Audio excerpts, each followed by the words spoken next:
Nepaslaptis, kad kitąmet Lietuva atliks svarbų vaidmenį tarptautinėje erdvėje. Nuo 2013 metų vidurio būtent Lietuva pirmoji iš Baltijos valstybių pirmininkaus ES taryboje. Norėdama supažindinti studentus su šia mūsų šalies galimybė ir atsakomybė, Klaipėdos universitete apsilankė Lietuvos Respublikos užsienio reikalų ministras Audronius Ažubalis.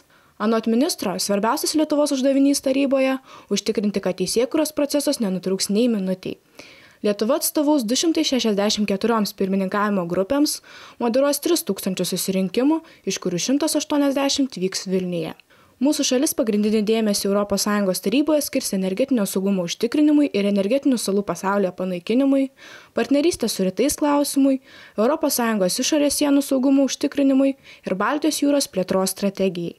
Pasak ministro, pernelyg daug dėmesio Lietuvos problemams nebus skiriama, nes tarybos dienotvarkėje nacionaliniai šalies reikalai užima 4–5% bendro laiko. Tačiau tikimasi, kad tokia garbinga patirtis turės naudos ir vidiniai Lietuvos politikai. Ugdom savo valstybės administracinį potencialą.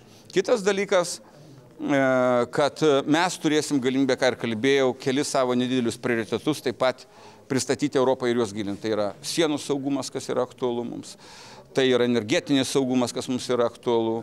Tai yra Baltijos jūros strategija, kas mums aktualu, Klaipėdai ypač. Taip. Štai va šitie visi prioritetai, jie turės pasistumėti priekį. Lietuva per visą laikotarpį pirmininkavimui žada skirti apie 214 milijonų litų. Prieš Lietuvą pirmininkaus Airija, po Lietuvos Graikija.